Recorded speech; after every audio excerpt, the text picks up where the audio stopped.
Hi, I'm Charlotte Merrill, and this is our So Let's Be Friends podcast. This is a place where everyone belongs, and every story matters. Together we celebrate our differences, bring awareness to disabilities, and build a more inclusive and supportive world. One conversation at a time, let's open our hearts and listen with kindness. I like when people ask me about my crutches because they can get to know me, and I like having friends, so let's be friends. This life is beautiful, and you are wonderful. Hi friends, welcome back to So Let's Be Friends. I'm Charlotte, and this is my mom. This is where we show up for each other and learn through real stories. Today I'm talking with Celeste Franco. She is a young adult navigating life with chronic illness and special needs, and she's stepping into a new season, moving out on her own and learning what independency looks like for her. We will learn about her story and experience growing up and what it looks like for her moving from teenage years to adulthood with challenges and a lot of strength. Celeste, so happy you're here. Thank you for having me, Charlotte. I'm happy that I'm here too to share my story. You're welcome. Thank you. Celeste, can you tell us a little bit about yourself and what makes you you? Yes. So I'm Celeste Franco. I was born and raised in Heber, Arizona, and I have 4 siblings, 1 younger and 3 older. Wow. Well, I'm glad to have you here today. Yeah, Thank you. me too. What are some things you love or enjoy doing? So this might sound weird, but I love to organize a lot of stuff. Like anything. I just like organizing things and hanging out with my family and my niece and nephews. That's awesome. So does your mom get you lots of organizing jobs? Yes. Yes. I would love that as a mother. Yeah, Wonderful. me too. You've got a lot of personality. I love it. How would your family and friends describe you? This is kind of hard, but I would say probably happy and outgoing all the time. Those are good words. Yeah. I also think she's Me spunky too. and silly and just very nice. Thank you. Yeah. What was life like for you growing up with chronic illness and special needs? It was different. Growing up, I always thought I was different in a way. And I outgrew that. I realized that I'm not different. I'm just a normal person with just like a different size of body.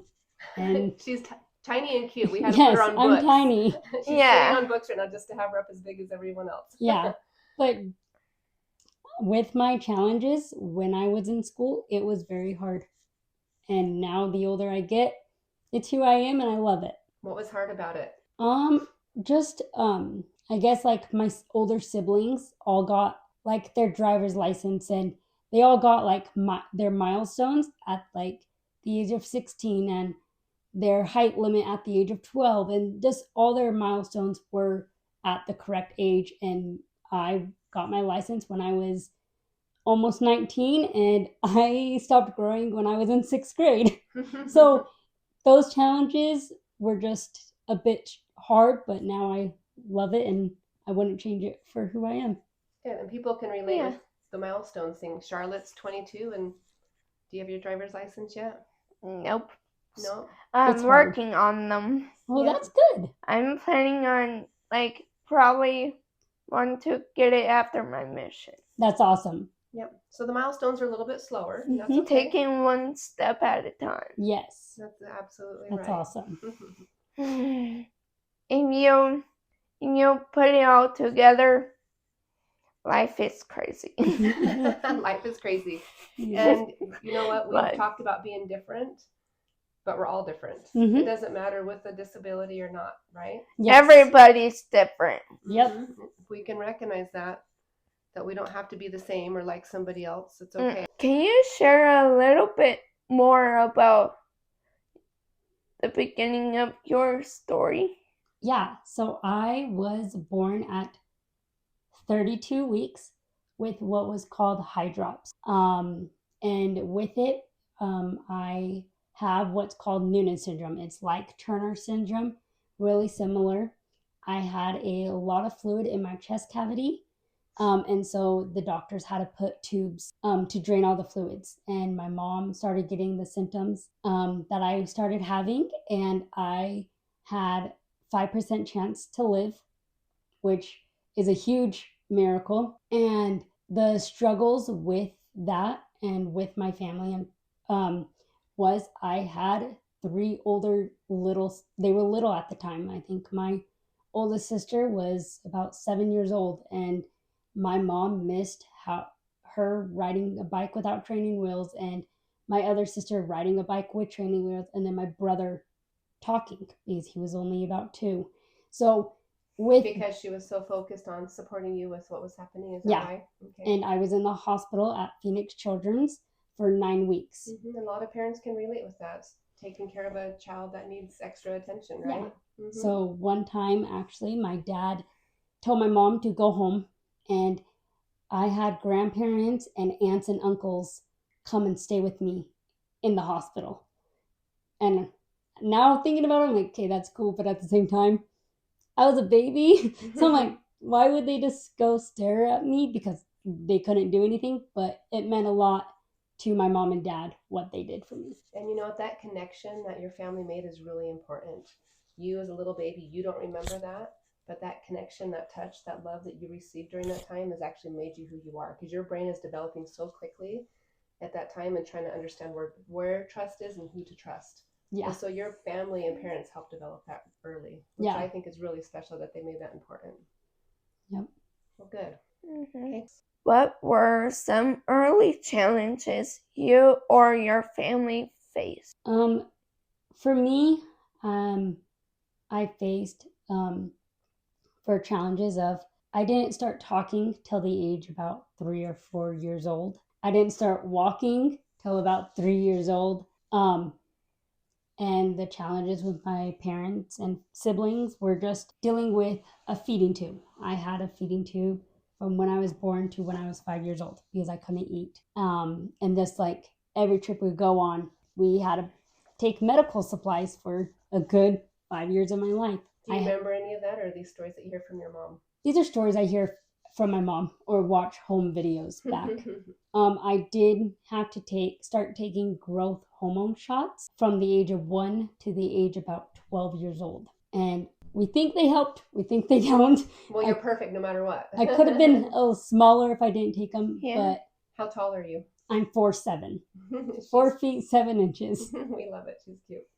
Mm-hmm. Any other? I guess like milestones that I were doing was it's hard for me to go on hikes. It's hard for me to walk. You talk to my parents and we go on hikes, and this hike will take 10 minutes and for our family it would take 30 because I had to take a lot of breaks. So Yeah, we know what that's like, right? those are Yes. just the little challenges that come, but we love it. Well, we love you. Thank you. Yeah. Taking hikes is hard for me too. But do you love it? Yes. So you keep doing it? Yeah. Mhm. There was one hike that I did on the way there, but on the way back I had to fly out. It was hard. What hike was that? Havasupai. Yeah, she Oh, hiked wow. in 13 miles with her crutches, but That's we tried the awesome. switchbacks out and we had to get her helicoptered out. A little bit dangerous at that point, right? The cliffs. Yes. That's It was awesome. hard. So we like to try things. And it sounds also like you're the I same. climbed Mooney Falls. Mooney Falls, yep, and have the soup pie. That was scary and exciting. That's awesome. So Yeah. we get from point A to point B. Sometimes it just looks differently, right? Yep. Doesn't matter. Doesn't Yeah. matter how we get the milk at the Nobody's back of the store. perfect. Yeah. What has it been like making and keeping friends? This one is a very tough one. I have they're not long distance friends, but they've been friends since about kindergarten. They're two boys. We call them the Twinners because they're twins, and we call them the Porters because they're Porters. And in school, they would read to me out in the hallway. They would invite me all the time to go hang out. I was in high school and I got my wisdom teeth out, and my cousin was going to go hang out, and her mom said, "You can't hang out unless Celeste goes." And I said, "No, you go hang out. I can't do anything." And they came, dragged me out of the house, and we went and played fugitive. And I just sat in the truck talking with them. Because getting your wisdom teeth out, you couldn't do much of the time. Yeah. Is that way? Yeah, because I was a day after. But it was fun. And those two Porter twins, they are still my friends today. They text me, I text them, and I think those are the most friends that I have still consistently. That's wonderful. So basically just friends that have shown up and as a friend with your disability too, read to you when you couldn't read. Is that what Yes. you're saying, in the school hallway? So Yep. the teachers knew that they could call on them to go read with Celeste. Yeah. And I think that's special. And that's where friendships do start, is when we get to serve each other, right? Yep. And I know that you've served them in return, and that's what friendships are. Yeah. Looking out for each other. That's special. Okay. What does a good friend look like to you? I guess somebody that's caring, somebody that is always there with you, with your downs, your ups, your lows, your challenges.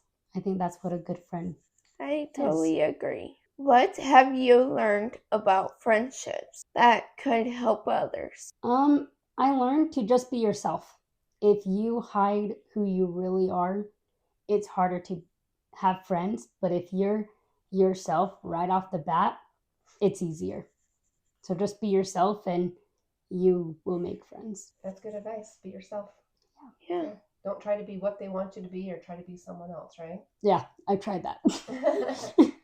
And that doesn't work well. You're absolutely right. Yeah. So high school for me was not easy at all.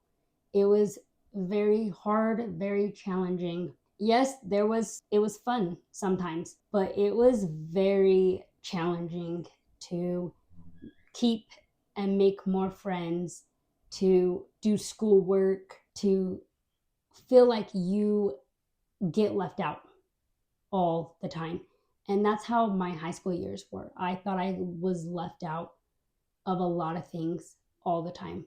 So why were you left out of a lot of things? So I was in special ed for English and math mainly, but I had an aide for my other classes. And I felt like when I went into the special ed room, I felt like all my friends were having way more fun. And even though they were in classes, they were still learning like me. They also had, free hour, like a release hour, and they got to leave campus. For me, I didn't have that option because first, I couldn't drive, and second, I needed more help in schoolwork, and just more extra curricular itinerary to help me. You needed more support, so they used the hour to give you more support? Yeah. So it took away from your friendship and freedom time that you really craved? Yes. Gotcha. Yep. Yeah, that would be hard. And I know, Charlotte, you've experienced the same thing? Mm-hmm. Did you like having to go to the self-contained room when they shuffled you off there? Not really. What would you rather have done? Go to, I wouldn't say normal classes, regular classes. The regular classes where your friends were? Yeah. Yeah, as an adult looking back at that, it's kind of frustrating that you were shuffled off. Yeah. But also, if I did not go back there, then I wouldn't make good friends. Like, I do have now. Yeah. So you made friends going to that class too. Yeah, But maybe it would have been better, you're saying, is if they were included in the other classes too. yeah. Like, they probably would make more friends like I did back in high school, but it's hard when none of your friends or cousins or anyone that you like or love reached out. Yeah. Or were in your classes, right? Yep. Yeah. I have like one good friend, no, two good friends just kept reaching out to me. That's Yeah. awesome. It's kind of like those Porter boys for you, Mhm. right? Those few friends that just were, and I think a lot of us have that in our life, those few friends that keep reaching out, or we get to reach out to them and keep those long-lasting relationships, right? Yep. So, Mhm. yeah, high school's a little hard. And I think possibly even a little bit harder when you have some disabilities that you have to deal with, right? Yeah, Darn it. it's hard to keep up with friends. Like walking with crutches and things you're talking about? Mhm. Yeah. Yeah. And you had that kind of time with being a little bit littler and Yeah. and running out of energy quickly? Yep. Yeah. What were some struggles you faced during that time? We kind of answered that already, but Yeah. is there anything more that you want to add to that? What were some struggles you faced? I guess with like taking tests were really challenging. Taking notes were really challenging. And in order to use notes on a test, I couldn't read my notes. Or you couldn't write your notes, right? It was Yeah. hard to write them and read them. Yeah. It was hard to do a lot of things.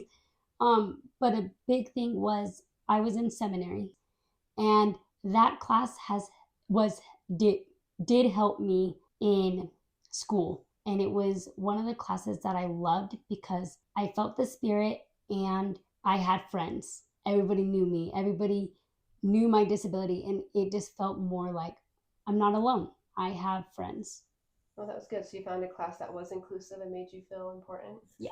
Oh, good. I'm glad for that. Yep.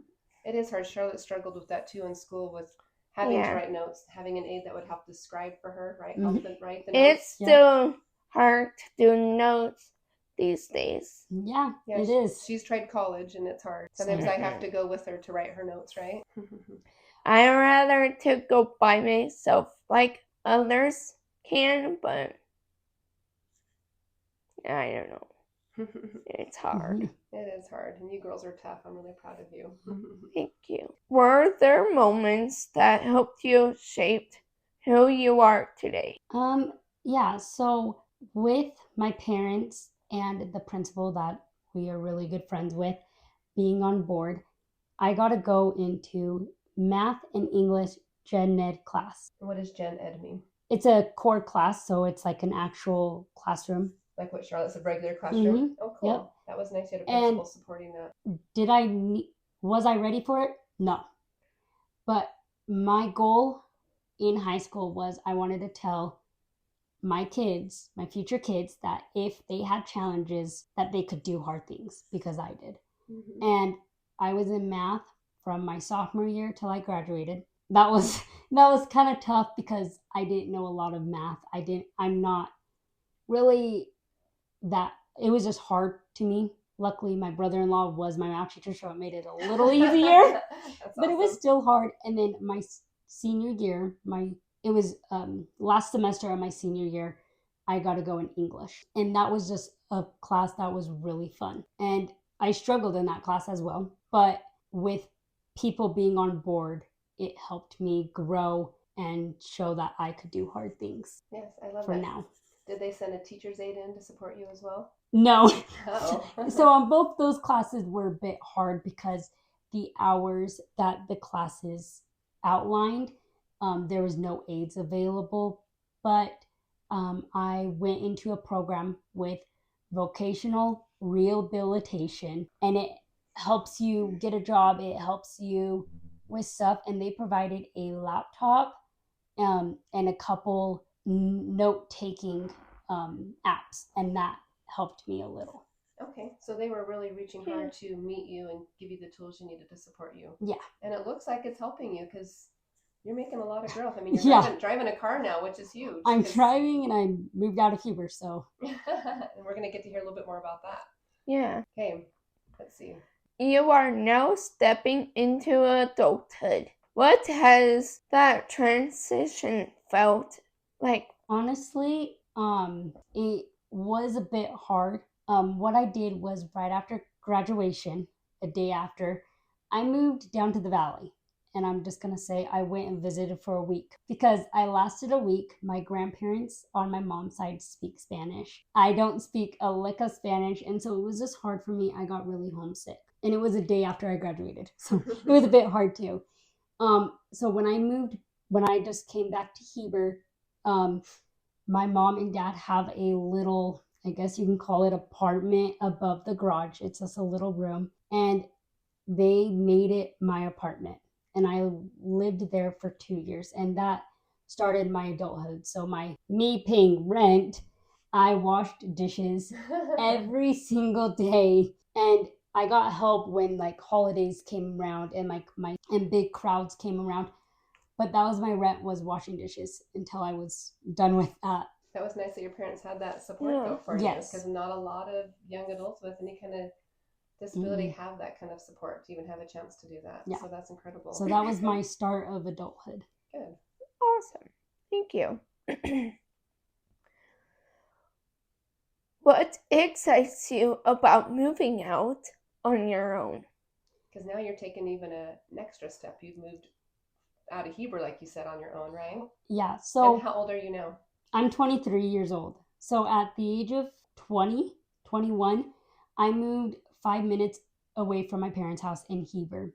We have a good friend of ours. She was actually my mom's midwife for a few of her kids. And I moved there and I paid her rent every month. And my mom and dad helped me a couple times because I couldn't. So that was a big chunk of really moving out on my own. And then I decided I didn't want to live in Heber anymore. I knew I couldn't go to Utah and I knew I couldn't go to the valley. So I moved to Taylor, and the Merrills actually had a big part of me moving and making that transition of letting me move into one of their little apartments. It was fun to get to know her that way. Yeah. So thank you. So that was a big transition. That was her first time moving 30 minutes from home, right? Yeah. That was scary.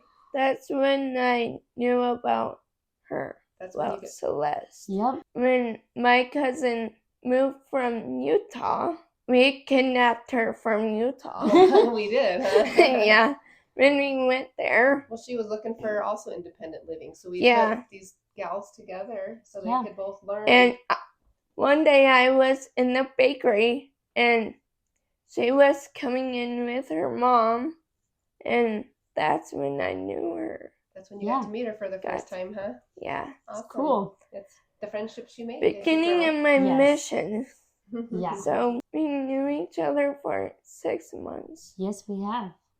What feels scary or uncertain? The scary part of moving out was just being on my own. Yes, I can cook. Yeah, I can drive. But the ability that I had to pay rent was scary. I have what is called an intellectual disability. And that is really just hard for me to read, write, spell, and get a job. And so moving out on my own, that was a scary thing. My mom and dad started a business called Wikilicious. It's a Hawaiian-filled donut business, and I helped them. And that was the way that I could work, get money, and pay rent as a normal, average adult. That's creative. What is it again? Wikilicious? Yeah. That's super cute. And she has brought the donuts to the bakery, and they're delicious. They're yummy. Yes, they are. What does independency looks like for you? To me, after talking to my siblings, it looks like any other adult living on their own for the very first time. Yes, it's different for me because I do need help, like I was saying, paying rent and stuff, but I love it. I did have messed up a lot of times to the point where my bank account went empty a couple times because I wasn't paying attention. to how much things cost. So now I look at deals, I look at sales, and I call my mom and dad for how to go grocery shopping, as in what's on sale, what's cheaper than cheaper than like something else. So like Great Value brand versus like the name brand stuff. Mm-hmm. So I did have a couple of challenges in that department, but we're working on that. We're getting it fixed. Does that sound like a familiar conversation? Yes. She just barely came to me. So as a parent, on that side of it, you can't tell your children what to do. Mm-hmm. You have to wait for them to recognize they need help. And what did you finally do, Charlotte, last week? Want help with grocery shopping. She finally came to me and asked me for help. I've been trying to encourage her, trying to help her. She's emptied her bank account a few times too. Am I allowed to say that? I'm glad I'm not the only one. On one occasion, I even made her take Me most too. of the stuff back so she could cover her bills, trying to teach her how to do this. It's been interesting. So, yay, that's a hooray. When these young adults... I'm glad I'm not the only one that messes a lot too. Like, a lot, besides just money. Yeah. But I think lesson learned from here, your parents are here to help you and they want to help, right? But we can't help until you're ready to be helped, right? And that's been huge. So Dad and I were cheering when Charlotte asked for help, because that means now I have permission to help her. Yes, it works. Which I love. Good. All right. What are some things you're learning as you prepare to live on your own? Things that I'm learning. I guess being alone. I was always been with my parents. When I graduated high school, I went on every trip with my parents and my younger brother. So my younger brother was not home alone, even though he probably wanted it to. But I went on every trip down to the valley, to Sholo. Everywhere they went, I tagged along. And being on my own, it's like, oh, well, I have to go to Sholo on my own.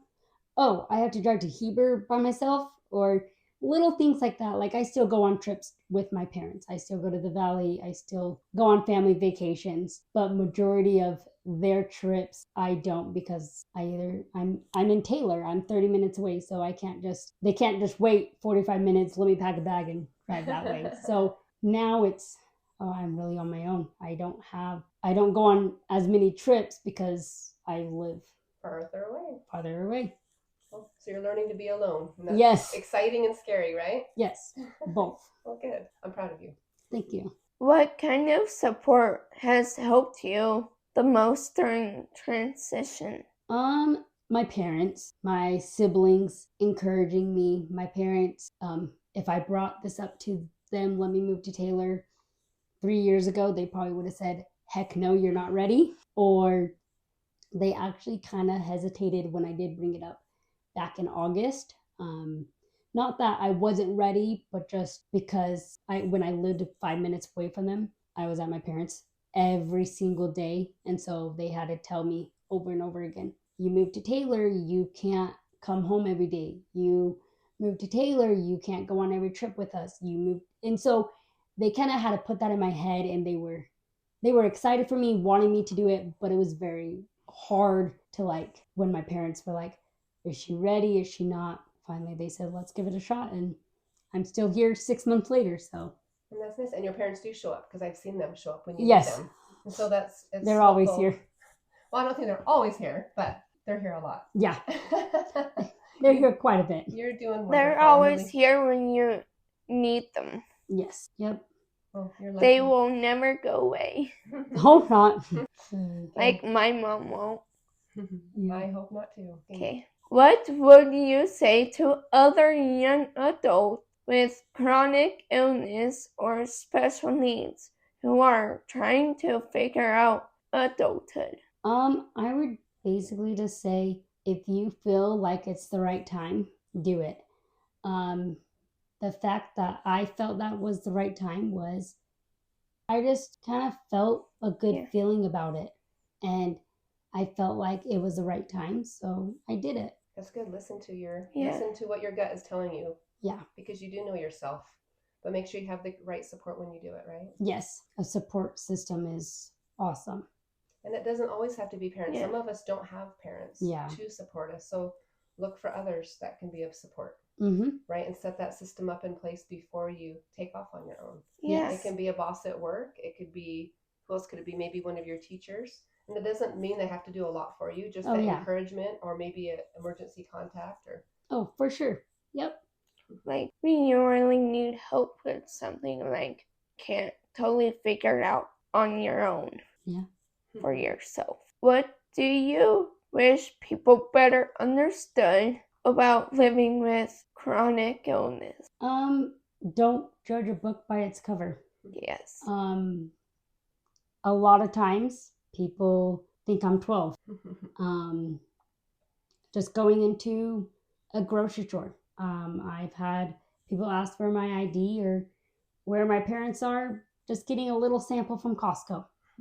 So it's a little challenging, but I just smile and I just go with it, because I'm going to get it the rest of my life, and it's okay to have those challenges. Do you ever try to educate people a little bit, explain a little bit about it? Yeah, I do. The way I put it is, I just say I was born with a lot of medical background history, and that's why I'm short. To the point. Yeah, just get to the point. Yep. That's cute. Okay. Another thing is, I don't care if people come up and ask me why I'm short or how old I am, because then it kind of, like, I don't care if you ask about me and how short or what my disability does, because you look at me and you just think I'm a little girl. But if you talk to me, you can kind of get to know me, and you can kind of tell that I have a disability, and ask me. I don't care if people all over just come up and ask me why I'm short, and then I can explain. Yeah, and I think that's kind of, Charlotte says the same thing. Yeah. Ask me about my crutches, right? Let's have a conversation. Yeah, ask me about my crutches. I think the idea is, instead of being afraid of those with special needs or disabilities, ask them questions, get to know them, and in return, they'll ask you questions, and you can actually create a friendship or know how to support each other. Yeah. Right? Don't be afraid to ask questions. I think that's the biggest thing to understand right there. I get a lot of people asking, why do you need those? Need the crutches? Need the crutches. Like, even little kids. Yeah, especially little kids, huh? They're not afraid to ask questions. That's why we need to encourage adults not to be afraid to ask questions, too. Little kids think I'm their age. You're so cute. I love it. Well, you're fun to be around, and we love that. Thank you. What gives you confidence or strength moving forward? Being myself, just being out there. If somebody has a question or somebody wants to know something about me, I'm willing to share. So just putting myself out there. Same. I'm willing to share it too. I love that you're willing to put yourself out there and you're not afraid of the world. That's amazing. And I'm proud of you. Being afraid of the world, I don't know where that will lead to. Yeah. And you're afraid of everything. You can't be afraid. You got to get yourself out there. Yes. Yep. Thank you so much, Celeste, for sharing your story and your heart with us. Your experiences are going to help so many young adults and families feel seen and understood. If you'd like to learn more about our mission or connect with support, you can visit www.merrillbuds.org. Thank you for listening, for caring, for supporting people of all abilities as we grow into who we are meant to be. And as always, so let's be friends! Awesome. Thank you. Thank you. Thank you. I loved it. Thank you. You're welcome. You've done a good job. Thanks. And you're a special gal. If you're listening, thank you for being a part of this. We are excited to share more stories and more truth and more love in every episode. Until next time, love one another, and like I say, so let's be friends. Awesome. Thank you, Charlotte. Good job, you guys.